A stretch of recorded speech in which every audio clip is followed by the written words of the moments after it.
as you know, our administration inherited many problems across government and across the economy. To be honest, I inherited a mess. It's a mess. We have made incredible progress.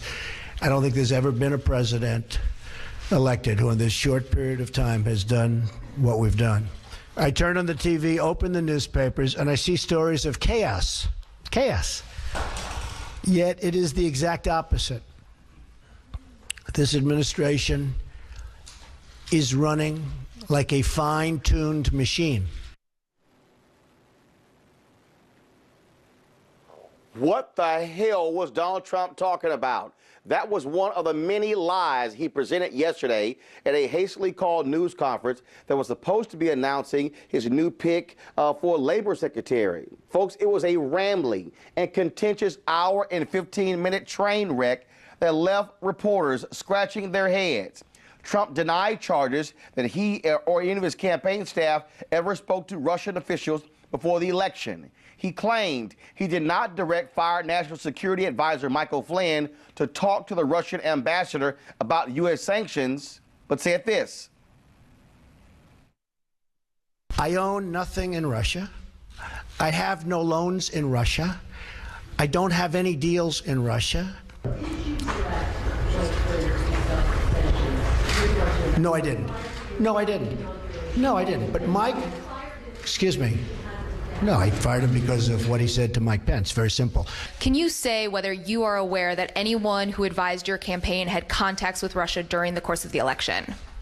Well, I told you, General Flynn obviously was dealing, so that's one person, but he was dealing as he should have been. During the election? No, nobody that I know of. Nobody. So you're not aware of any contacts during the course of the election? How many times do I have to answer this question? Can you just say Russia yes or no is on a it? ruse. Yeah, I know you have to get up and ask a question so important. Russia is a ruse. I have nothing to do with Russia. Haven't made a phone call to Russia in years. Don't speak to people from Russia. Not that I wouldn't. I just have nobody to speak to. Folks, not only that, when he was asked by April Ryan about the issue of the inner city, he says he wants to eradicate crime, and he continues to paint a bleak picture of the inner city. But check this out, folks. In a bizarre move, he asked American Urban Radio Network's correspondent, April Ryan, to actually arrange a meeting with the Congressional Black Caucus, a meeting he claims he's been trying to set up for weeks. Listen. You go to some of these inner city places, and it's so sad when you look at the crime. You have people, and I've seen this, and I've sort of witnessed it. In fact, in 2 cases, I have actually witnessed it. They lock themselves into apartments, petrified to even leave in the middle of the day. They're living in hell. When you say the inner cities, are you going to include the CBC, Mr. President, in your conversations with your urban agenda, your inner city agenda, as well as? Am I going to include? Are you going to include the Congressional Black Caucus and the Congressional? Well, Hispanic I would. Caucus, I tell you what. Do you want to set up the meeting? Do you want to set up the meeting? No. Are they friends of yours? I'm just a reporter. No, set up the meeting. I know some of them, but I'm sure. Let's go set up a meeting. I would love to meet with the Black Caucus. I think it's great. The Congressional Black Caucus. I think it's great. I actually thought I had a meeting with Congressman Cummings, and he was all excited. And then he said, oh, I can't move. It might be bad for me politically. I can't have that meeting. I was all set to have the meeting. You know, we called him, and he was all set. I spoke to him on the phone. Very nice guy. I hear he wanted that meeting with you as well. He wanted it, but we called. They can't make a meeting with him. Every day I walk in, I said, I would like to meet with him because I do want to solve the problem. But he probably was told by Schumer or somebody like that, some other lightweight, he was probably told, don't meet with Trump. It's bad politics. Lie, lie, lie. According to Congressman Elijah Cummings, he said those things never happened. What in the world is going on with this president? Joining us by the phone from Indianapolis, Indiana, is Congressman Andre Carson, Vice Chair of the Congressional Black Caucus. Via FaceTime from Kansas City, Missouri, is Congressman Emanuel Cleaver. Congressman Carson, I want to start with you. Have you ever seen a president of the United States go before the cameras attack the news media at every turn and literally drop numerous lies that are easily proven to be false. Roland, thank you for having us on the show. I have to say, Roland, I have been to the circus before, but this is beyond belief. Donald Trump is beyond a P.T. Barnum. I'm actually seriously concerned about his state right now. Who are his advisors? Who's advising him? Who's saying, Mr. President, reel back? Mr. President, this is inappropriate. They let this man not only embarrass himself, but he embarrassed the United States of America. It's unacceptable. I've never seen anything like it. And Roland, I'm happy that people are like you on the ground holding folks like Donald Trump accountable. Congressman Cleaver, I'm just confused here. He comes out here and he says that, oh my God, I inherited a mess. I'm sorry, I remember 2009. I remember when President Barack Obama came in and we were losing 500,000 jobs a month. I remember when the stock market had tanked. I remember when people were being thrown out of their homes. What is he talking about, this mess he's inherited, and somehow he's Superman or Batman and Spider-Man all rolled into one who has to come save the day? Well, I think my colleague, Andre Carson, clearly hit it on the head. Look, I witnessed that yesterday and experienced both hilarity and heartbreak. Hilarity because the President of the United States, the most powerful man on the planet, has become a cartoon character. And I've experienced heartache because the leader of the free world has become a cartoon character. And the danger is that it is seeping into the other parts of the government. I mean, I was barred from a meeting for the first time in my political career yesterday. I could not even meet with representatives from ICE, along with leaders of the Hispanic Congressional Caucus, to find out about my constituents who are afraid to go to churches on Sunday because the rumors are rampant here that ICE agents are going into churches and arresting people. So I think that the president, in spite of the fact that I think is clearly in trouble mentally, and I'm not joking, I really think something is wrong, but I think other people are taking advantage of that. Congressman Carson, we saw the president also talk about Mike Flynn, saying he was attacked by the media. He was a good man. Then he said, well, he fired him because of what he told Vice President Mike Pence. But that's confusing because, again, they have transcripts. He was aware of these transcripts. He never told Vice President Mike Pence about any of this before Pence went out there before the cameras. You sit on the House Intelligence Committee. This man is constantly attacking the intelligence community. How much sense does that make when we need American intelligence being able to present information to the President of the United States, and they have to be able to trust that it's not going to immediately go back to the Russians? Well, I think any wise or seasoned person, let alone a politician, will know you don't come into office and immediately upset two entities, the media and the intelligence community. I think what Flynn did is a clear violation of the Logan Act.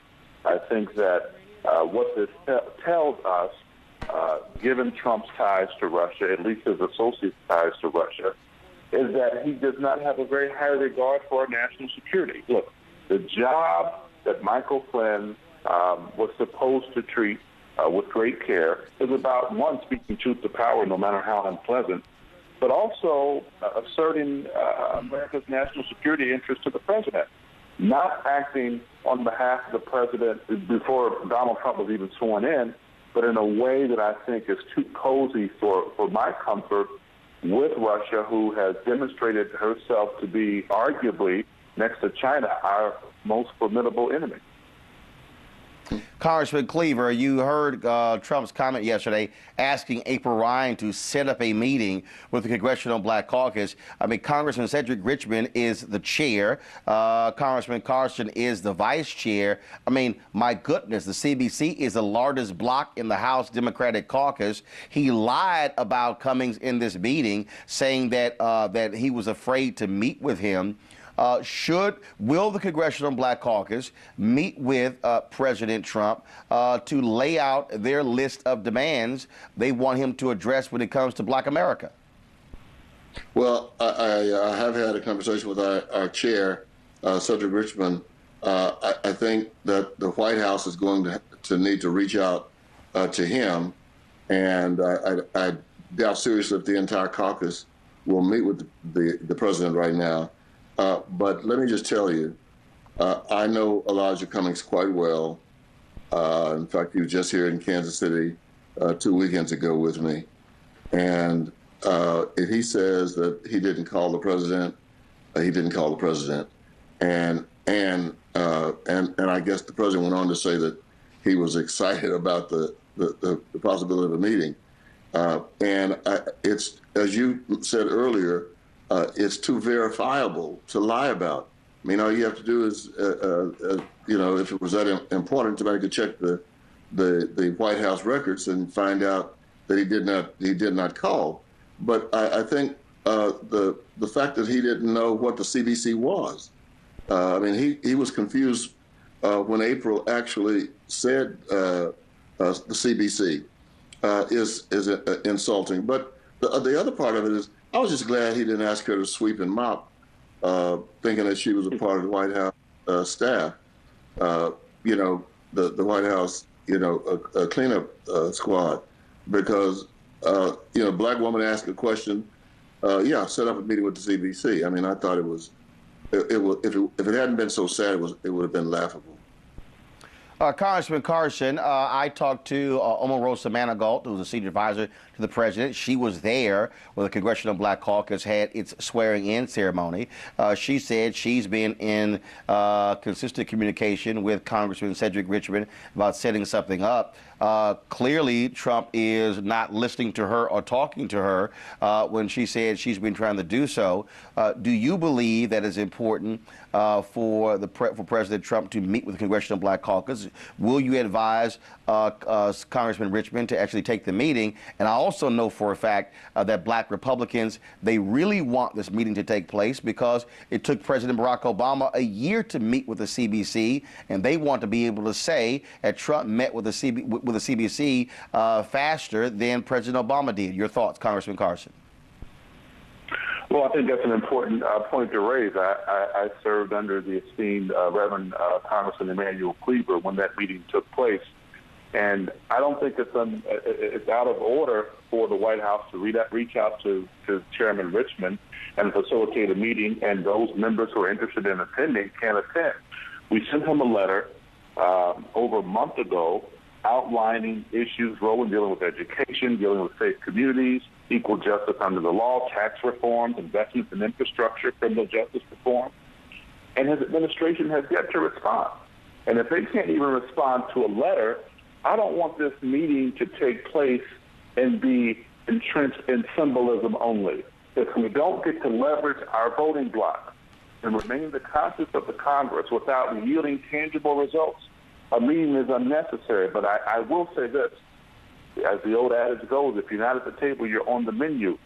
If Donald Trump meets with the Congressional Black Caucus, we will hold him to the fire and we will hold him accountable. And he thinks he's tough, but he hasn't seemed tough until he stepped at the table with the Congressional Black Caucus, because we're there to represent the interests of our constituents and the American people. Last question for both of you, and it's very simple. I'll start with you, Congressman Carson. If this meeting is indeed scheduled, will you attend? Absolutely. I plan on attending. I've interacted with Mr. Trump because I sat on the Economic Development subcommittee that approved what is now known as the Trump Hotel. But I absolutely plan to be there. And, of course, Governor Pence and I have a relationship during his time in Congress and before that. But I absolutely plan to be there to ask very critical questions. Congressman Cleaver, if the meeting is set, will you attend?